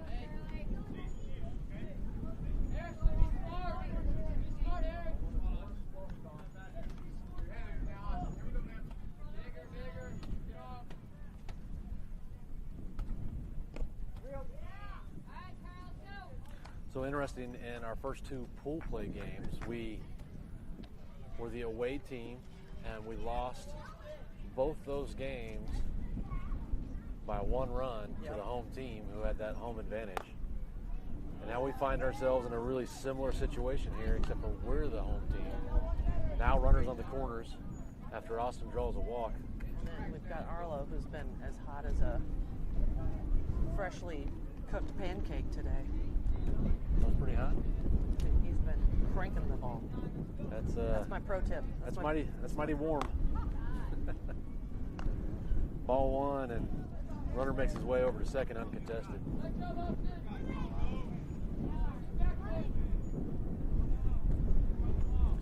Let's see if Arlo's able to do anything here.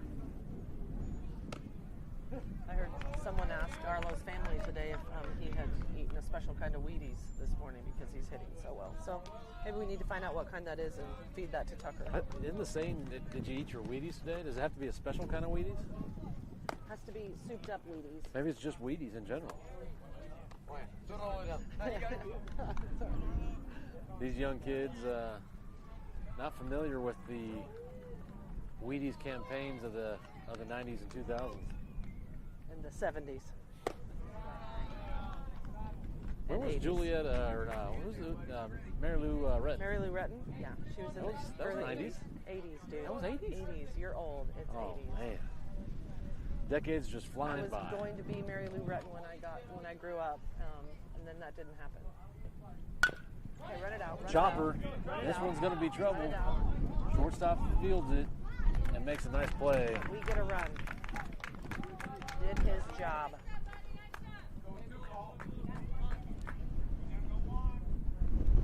With a go-ahead RBI. Arlo doing a fantastic job there. 2 down. So All right. 2 down. We got Paul at the plate and Tucker on deck. We need to keep this going. We need to pad this lead. Did we score? We did. Harrison scored. 4-3.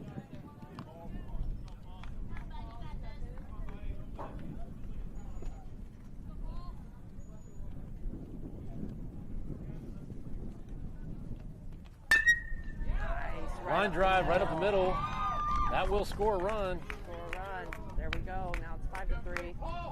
Good job, Paul. All right.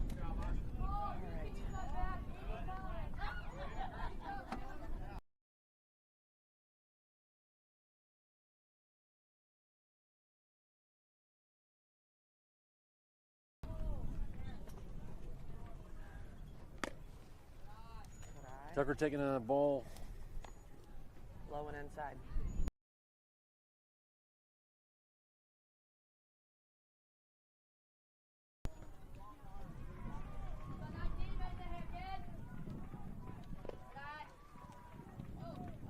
And Paul Ball. makes it to second with no problem. Uncontested. Uncontested.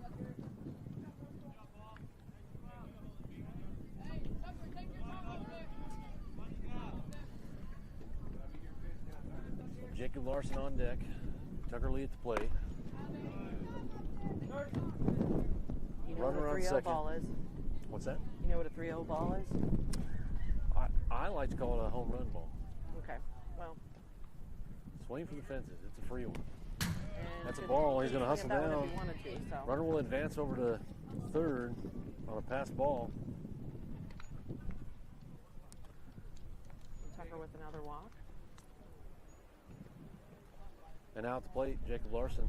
He really didn't have anything to swing at that at bat, so that's a walk I can support. Yeah, some control. control issues here.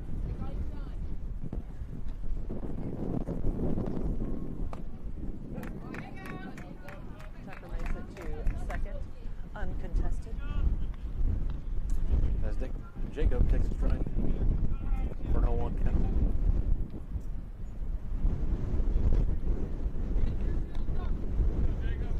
Don't know if he was on a take call there while Tucker made his way over to the plate. Another pass ball, but the runners do not go.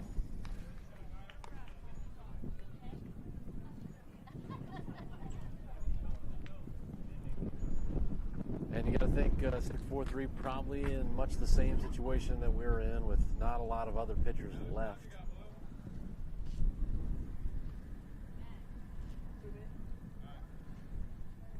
But this young man still looking like he's throwing well. There's going to be a foul to the right side and out of play.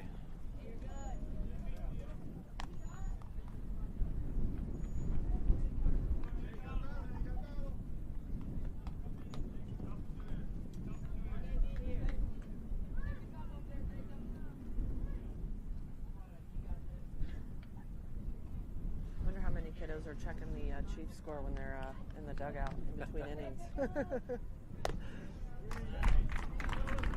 Oh, that was the third call strike. Yep. Looking. Just looking. So got Jacob looking on that one, but that'll end the 5th inning, but not before MacNSeitz is able to put 2 more on the board and give us a lead of 5-3. Austin's back on the mound, or Curl, as is his nickname. But since I haven't seen his hair without a hat on, I don't know if that's why he's called Pearl. I don't know. I don't either. Where'd Austin's dad go? I saw Austin's dad earlier. Let's see where he's at here. I know he's got to be floating around here I somewhere. don't know, but Austin's mom is playing soccer with her youngest and football with her oldest in between innings. So. Who's that? Oh, Austin's mom. Yeah. That's Austin's mom. Yeah.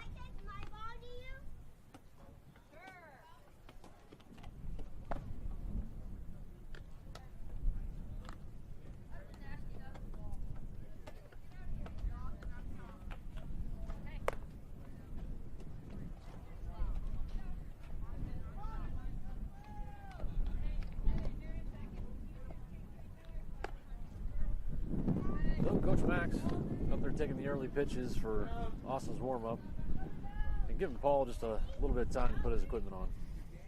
We've got one 643 mama who's watching the game at home, who's sick, and she really appreciates the feed. Oh, awesome. Well, good deal. Never fun being sick. No, not fun being sick, but fun to still be able to see the game. Send your donations in. Oh my gosh. He's joking.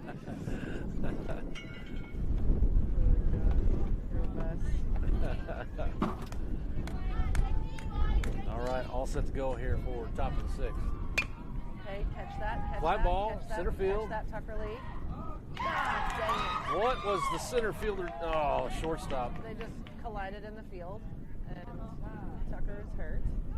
Tucker's hurt. That's Get up, Tucker Lee. That's not the. Oh my goodness.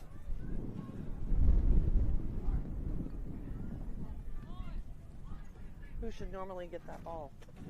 Yeah, that's the center fielder's ball 99 out of 100 times. Yeah. So, I hope he's okay. but the thing that really should be happening is that the boys should be calling it and communicating to each other, and Yeah. you know, unfortunate because both of them were running full speed in opposite directions and collided. We don't have anybody to bring from the bench to play, so hopefully they're going to walk this off and be all right. Ryder looking like All right, he's Ryder's in. up. Tucker's up.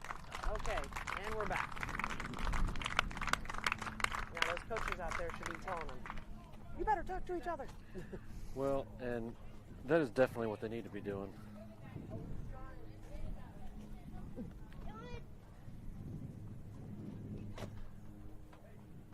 But given just another minute or so here for the boys to walk it off a little bit. And as you said, I'm sure the coaches are talking to the players, but when it comes to a situation like that, the player who is coming in always Has the right of way. Right. Is that what you call it? Yeah, Or right. the line of sight or whatever. They should get the ball. they're the priority fielder. Okay, And- there you go. And anybody that is going backwards or backpedaling Or sideways. should be hearing and listening for somebody to call them off. And so I don't know if they were communicating or not. At this point, doesn't matter. But I'm sure the boys will learn from it. And fortunate, looks like both are able to continue to play. Yeah. And Still unfortunate shaking is that we have now a runner on first. it off. No outs. Strike. Austin doing a good job, continuing to throw strikes. Yeah, he looks good.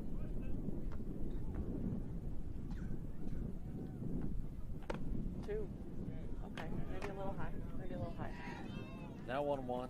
You know, something that Austin does that I like and I don't see a whole lot of is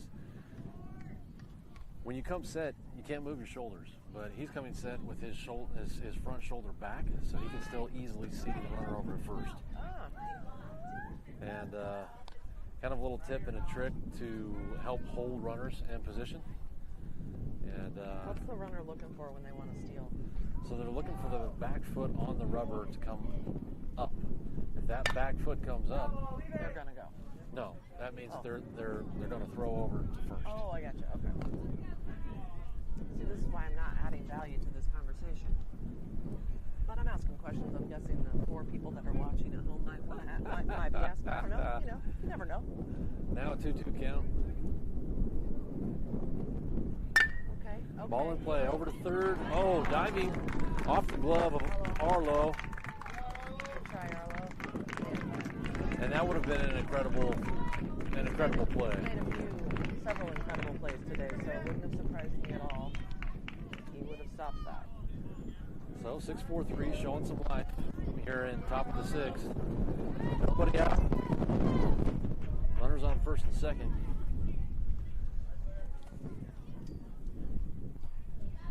No matter what, though, we get to bat again. Okay. Swing and miss. We'll take that. We'll take that. I love the last game. There was a really, really tall, big guy that swung at a really high pitch, and his coach was like, I know you're tall, but... Ball missing just outside.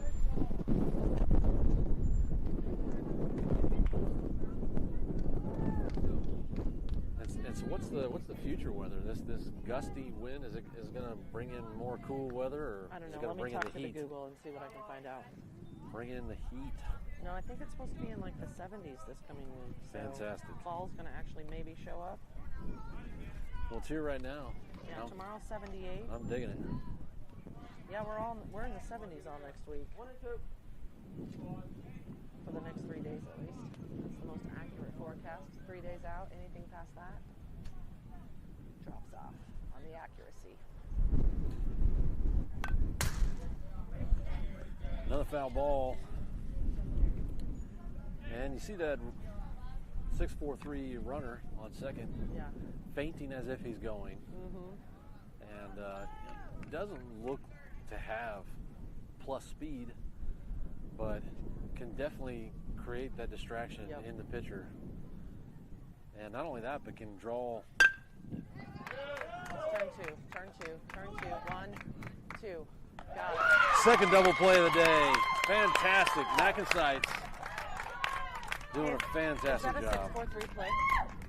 It is. That's a 6-4-3 play. Hey, look at that. Look at the big brains on your co-host here. Oh, boom. Man, so fun, so fun to watch that. I love it. It's my favorite play in baseball. A triple play is really awesome. All right. Well, the lead runner was able to make his way over to third. Still a tight game here, 3-5. Ooh. Watch him. And a wild pitch. But the runner stays on third. So you're not going to take any risks there because he's not the tying run, Right. right? And so no reason for him to try to Get into a pickle, throw down. to get into a pickle or to get thrown out. He recovers really nicely after a pitch that doesn't go well. He comes right back at him and gets him. It's a good pitch.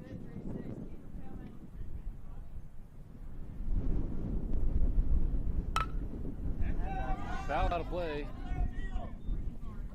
And, you know, and I was saying earlier that, you know, when those runners do those feints, that can draw fielders out of position because they're going to have to cover a base. And so, very good gamesmanship. Strategy. Yeah, gamesmanship there, right? Yep. Ooh, he was lucky on that. Ball out. That was close. Could have ended it. We get a third out here. Is the game over?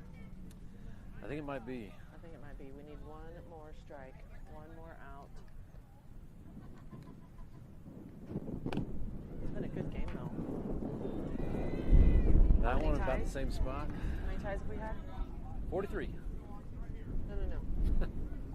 What? I don't know, a bunch. Oh my gosh, you're tired. I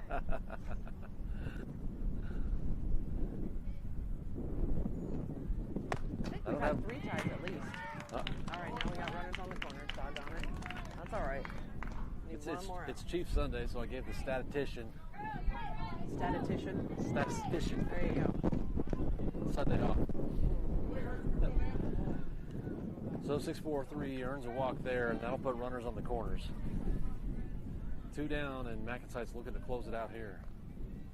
All right, Austin, you can do this.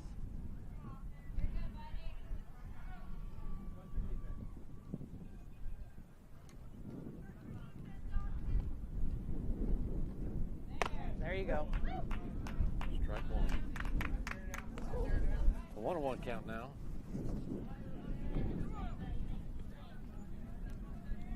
I tell you what, pretty exciting to see these boys turn 2 double plays in the same game. Long fly, foul ball to the right. Harrison hustles over, not quite able to get there.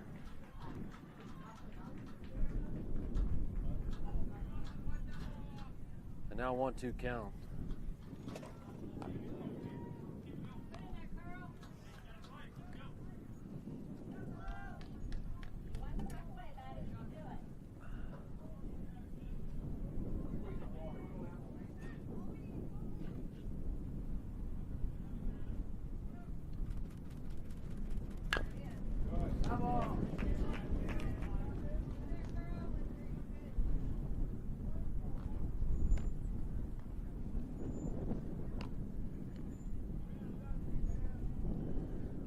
So runners still on the corners.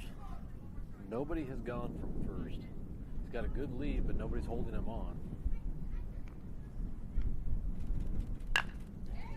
Ball in play. This one is short. That'll be out number 3. That's a win, folks. Woo!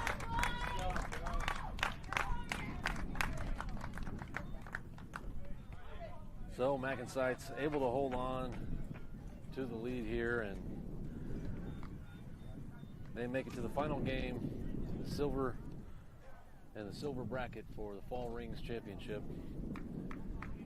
That'll be the end of our bracket play today, but wow, what a great game. Close the whole way, 6-4-3, hats off to them. I'm sure we'll see them, if not later this fall, then next spring and summer. Appreciate everybody watching, and we'll end our broadcast here today, and we'll be back with you next week for our next tournament. Go Chiefs.